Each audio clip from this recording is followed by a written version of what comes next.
One of India's most read scriptures all around the world is the Bhagavad Gita.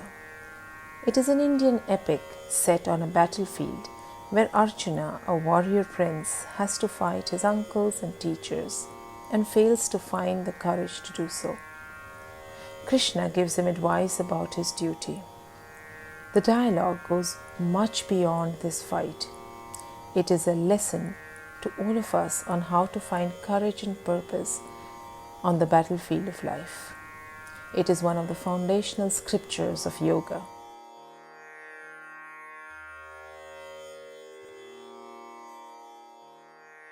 It was almost 73 years ago, when I was only 10 years old.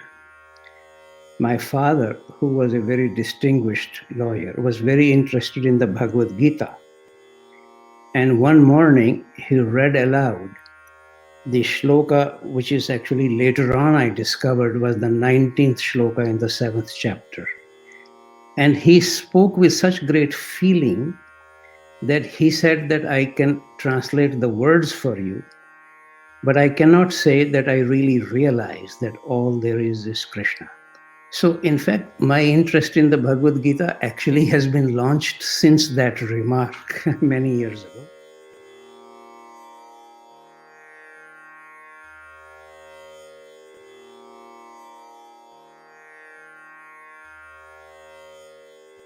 I was born and raised in a middle-class, conservative, Brahmin, South Indian family. What that means for those who may not know all of those labels is that Gita was ever present. The notion of dharma as a concept was ever present in my upbringing.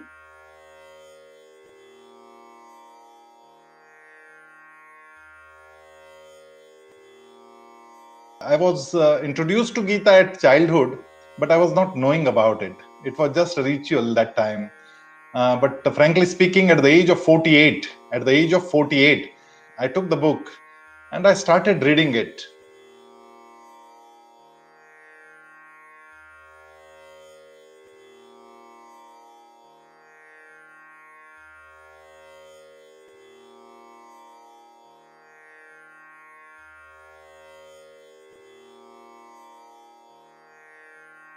I feel incredibly fortunate that that was sort of the inheritance, because everything in my life has come from going back to those things I've imbibed by osmosis in the atmosphere that was around me. In fact, my earliest memories are my grandfather, when we were visiting him in the village, would always be reciting Gita from heart. So I think that was there from the time I was young. In terms of reading as a self-choice, I think I started a little later, but I lived in a home where a sense of Gita was always there and always part of a, you can even say, dinner conversation. It was there in everything. Bhagavad Gita is a holy book, and it was like it for me as well till when I looked into it. And when I started reading it, I found that all the principles of management lies there. This book is all about winning, because that was a battle going on between Kauravas and Pandavas. Same thing with us, We are working in our day-to-day life and we are facing so many problems, and the war goes on every moment. Not only outside, not only with your enemies. The war basically goes inside. Between your mind and your brain, they both keep on fighting all the time. And this book tells you about how to win.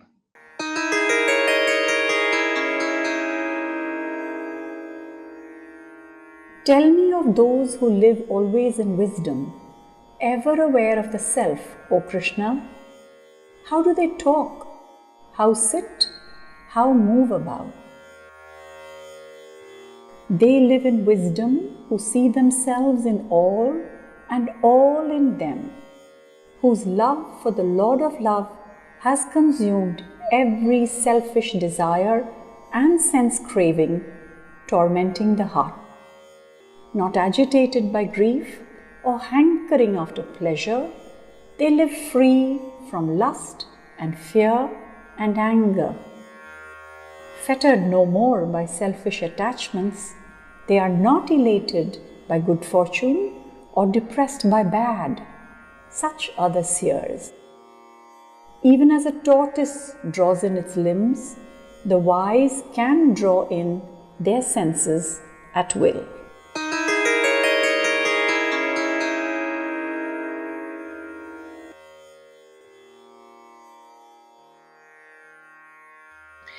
Well, one of the things which is very striking in the remarks of Krishna, at least as I understand them, that different people submit to different kind of practices or even to different kinds of gods or devas, but that ultimately they're all aiming towards him, Krishna says. So therefore, one of my interests has been very much to try to see, not just because there is a tendency in some religions, particularly more so in Roman Catholicism and Christianity, as if this is the only avenue to God or only avenue to truth. This is completely silly as far as I'm concerned. So that has been one of the, if you like, output of my interest in Krishna's remarks, not to dismiss other cultures, trying to see what we can learn from them. Of course, they should also try to see what they can learn from us, from the Indian tradition.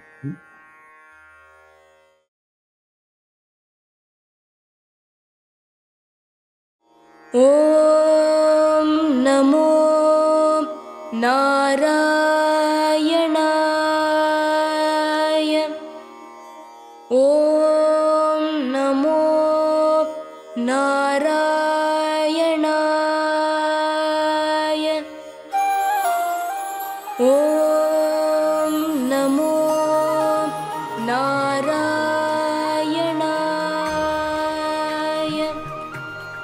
ॐ नमो नारायणाय